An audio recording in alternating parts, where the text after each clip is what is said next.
संख्या को शून्य से गुणा करने पर शून्य प्राप्त होता है।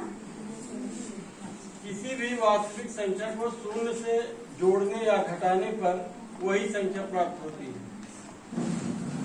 केवल शून्य ही एकमात्र संख्या है जो वास्तविक भी है, धनात्मक भी, ऋणात्मक भी और पूर्णतः जो है काल्पनिक भी।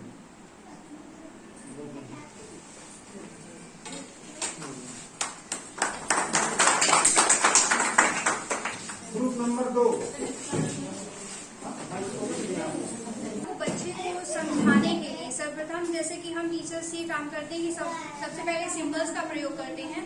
तो गणित की किसी भी अवधारणा को समझाने के लिए ELPS नामक सिद्धांत को दिया गया है, जिसमें E का मतलब है एक्सपीरियंस। एक्सपीरियंस मीन्स होता है ऐसी कोई वस्तु जिसे बच्चा छू सकता है, देख सकता है, महसूस कर सकता है। हम उन वस्तुओं के द्वारा सबसे पहले बच्चों के मेंटल मतलब उनके मस्तिष्क में उस चीज का फिगर क्रिएट करेंगे ताकि वो उसे अनुभव कर सके।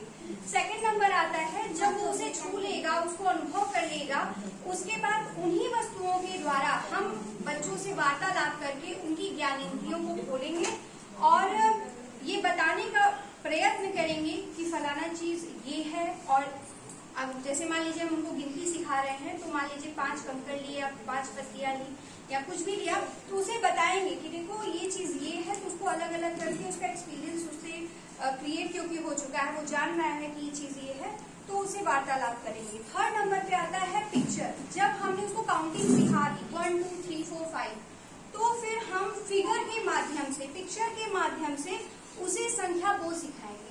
मतलब जैसे कि अब उसके हाथ में वो चीज नहीं है, कंकड़ नहीं है, तो हम यहाँ पे फिगर बना सकते हैं किसी भी चीज का। अब वो उसे गिनने का प्रयत्न करेगा।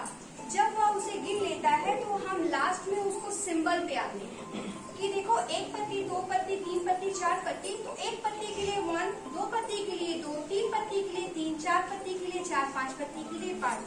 इस तरीके से हम गणित की जितनी भी अवधारणाएं हैं, चाहे वो संख्या बोध हो, चाहे वो संक्रियाएं हो, चाहे जैसे जोड़ना, घटाना, गुणा, भाग, इन सारी चीजों को ELPS सिद्धांत के माध्यम से बेहतर से समझा सकते हैं।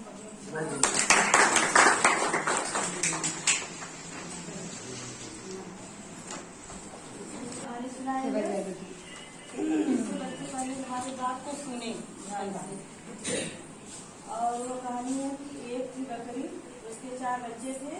उनका नाम था आला बाला सेवा पे। बकरी जब घर से बाहर जाती तो अपने बच्चों से बोलकर जाती कि बेटा जब कोई दरवाजा खटखटाए तो मत खोलना, जब मैं आऊंगी तो मेरे खटखटाने और काशी बोलने पर ही दरवाजा खोलना। वह बोलती कि आला कोल्टा किया, बाला कोल्टा किया, ये कोल्टा किया, ये कोल्टा किया। फिर जब बकरी आती इस प्रकार बोलने पर और उसे दरवाजा खोले देती। एक दिन भेड़िया उसकी बात सुन रहा था।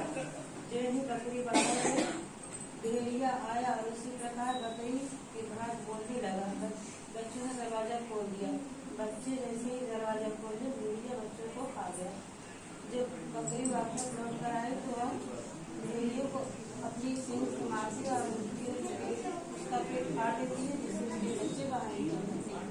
अब उन बच्चों से दूसरी बार कुछ प्रश्न पूछेंगे, खुला प्रश्न पूछेंगे। बकरी रोज कहाँ जाती है?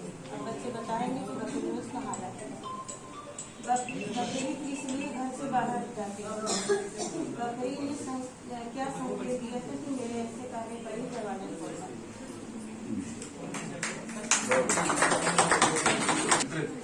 निपुण भारत कार्यक्रम के अंतर्गत, जिसका पूरा नाम है national initiative for proficiency in reading with understanding and numeracy, उसके अंतर्गत सरकार के द्वारा कोरोना काल में जो बच्चे पिछड़ गए हैं और जिनकी अधिगम क्षमता उनकी कक्षा के हिसाब से कम है, उनको आगे बढ़ाने के लिए कुछ दक्षताएं निर्धारित की गई हैं, जिनको कि हमें और आपको एक निश्चित समय के अंतर्गत पूरा करना है।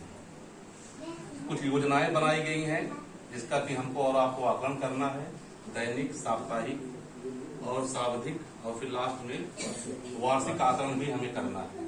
तो सावधिक का मतलब होता है एक निश्चित अवधि के उपरांत। इसका मतलब दैनिक और साप्ताहिक आकलन करने के पश्चात एक निश्चित अवधि जो कि भाषा के लिए 9वां और 18वां सप्ताह है और गणित के लिए 11वां और 22वां सप्ताह है। हमें और आपको मिल करके सावधिक आकलन का कार्य संपन्न करना है।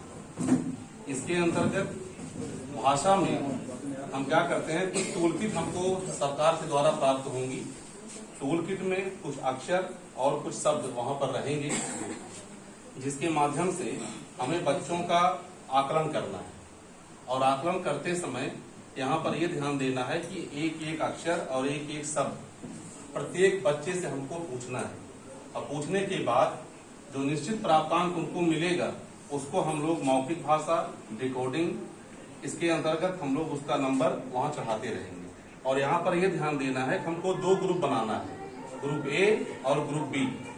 अगर बच्चा 50% से कम पा रहा है तब तो उसको हम लोग ग्रुप ए में रखेंगे, और अगर वह बच्चा 50% या उससे अधिक प्राप्तांक प्राप्त कर रहा है तो उसको ग्रुप बी में रखा जाएगा।